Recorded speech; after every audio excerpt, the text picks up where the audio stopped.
Hi, Assalamualaikum everyone.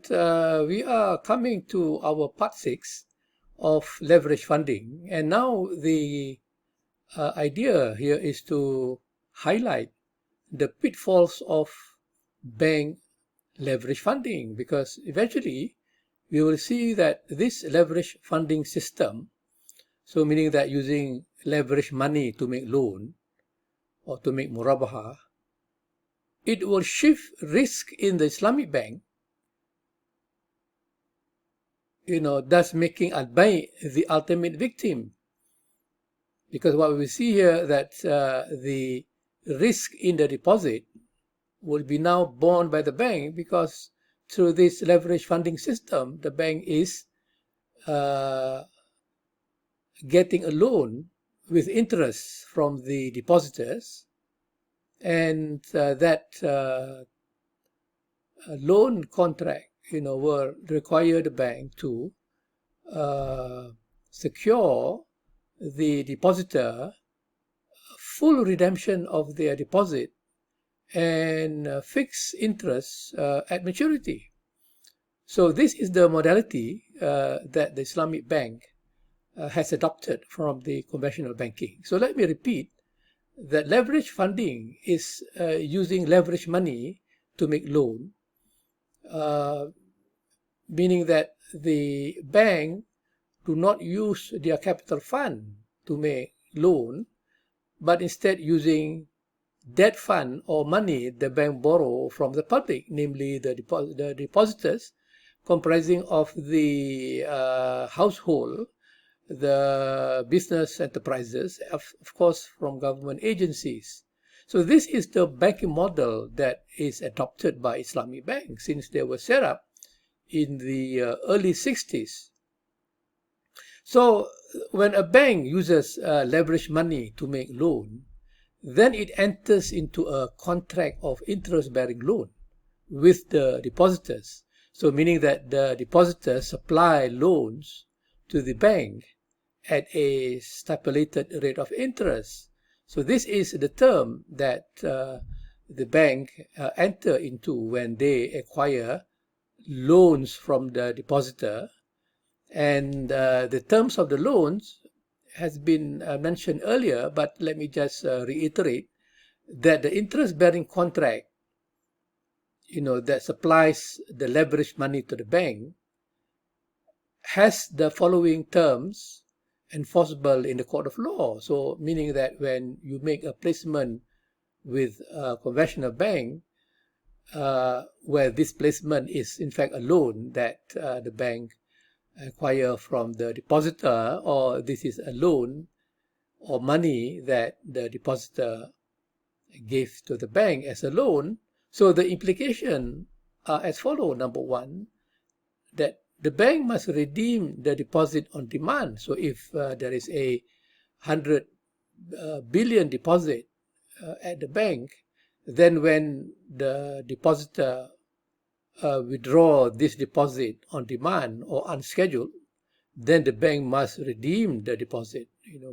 So it is very important to see the danger of this agreement, because the money that the bank uses to make the loan, or the loan the bank has issued away, can be a long-term loan, housing loan, mortgages stretching over 20 years, but suddenly when there is a demand for the deposit on call, then the bank do not have that liquidity to honor the withdrawals, and this can get the bank into trouble, and there can be a bank run due to the failure to provide the withdrawals. Number two, bank must guarantee full redemption of deposit and interest at maturity. So if the depositor keeps the money over the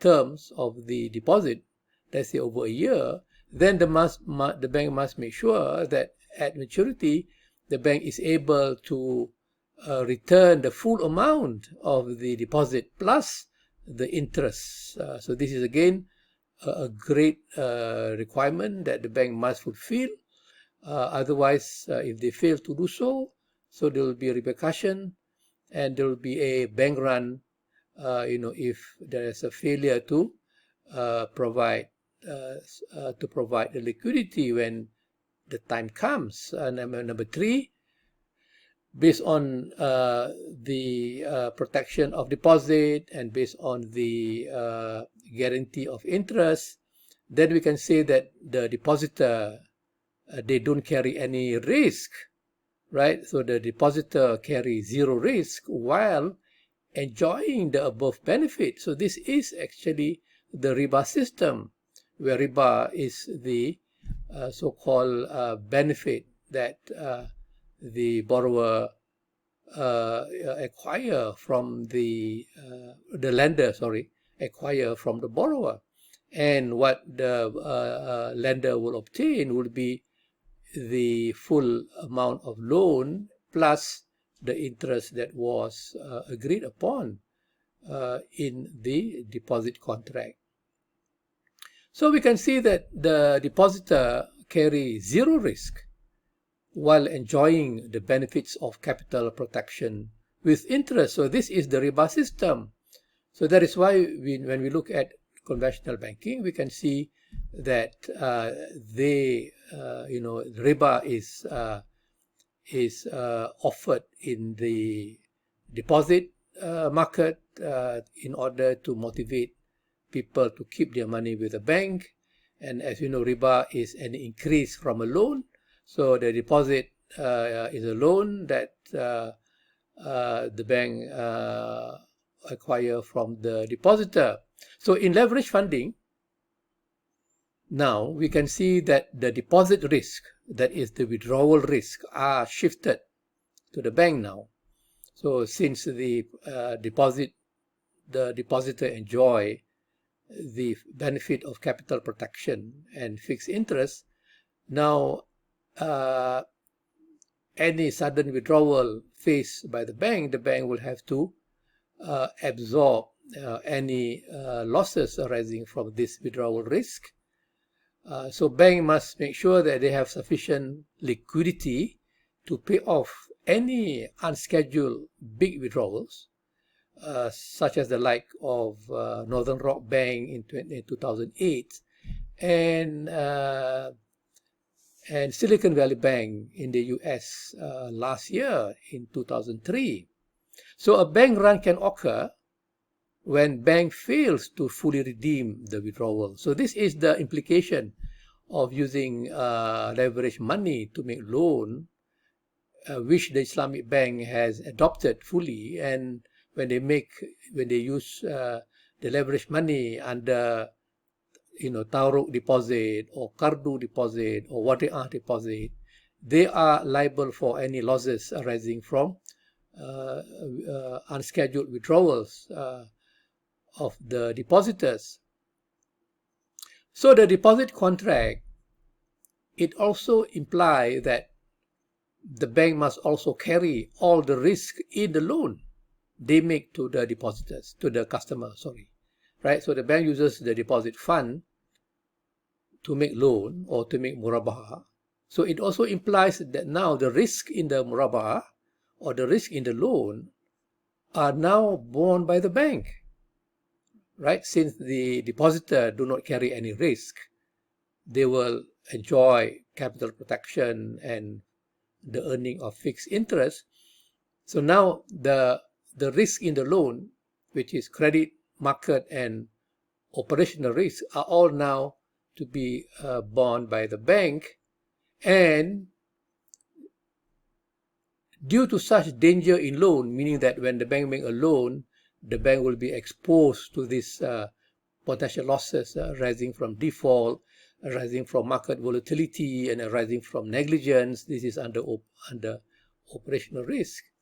Due to such danger in loan, then the Basel Accord require banks to hold adequate capital against this risky loan or this risky murabaha. So we can see that when the bank uses leverage money to make loan or to make murabaha, then the Basel Accord will require this bank to hold adequate capital against this risky exposure. So while we know that banks do not use capital fund to make loan, they use leverage money to make loan. Now they have to hold this capital against the risky loan of murabaha funded by the leverage money. So now the role of capital is to cushion this risky loan against potential losses. Right now, meaning that bank now will have to absorb any loss from credit, market, and operational risk, and this loss will be absorbed by banking capital. So banking capital is now accorded with this role of absorbing losses from default, losses from market volatility, and losses due to weak internal control of the bank, and that is operational risk. So for this reason, bank must hold a robust risk management framework and a risk management process. So meaning that there must be good corporate governance, there must be enough capital, and there must be some kind of supervision undertaken by the central bank to see to what extent this banking company are able to sustain their business. And the bank must also own a risk management process, to make sure that the loans that are given out are good loans as opposed to bad or subprime loans. So it implies that in the risk management process, bank must identify, bank must measure, and bank must mitigate all risk in the loan before making the loan offer, right? So meaning that good and prudent loan, issued from the risk management process will prevent loss from defaults, while bad loans will lead to severe losses that can eat up banking capital. So that is why the risk management process is very, very critical to ensure that bank make good and prudent loans to prevent losses from default. So if the default occur, if the loan default occur and they are highly severe, then the bank can become insolvent when the depreciated capital falls below the minimum legal requirement, because any losses from default or from market volatility will have to be absorbed by capital, and this will result in the contraction of capital. And if that capital falls below minimum legal requirement of 10.5%, then the bank will get into trouble of insolvency and eventual bankruptcy. Okay guys, I think we can stop here, and inshallah we can further continue our examination of leverage funding. Thank you very much. Assalamu alaikum.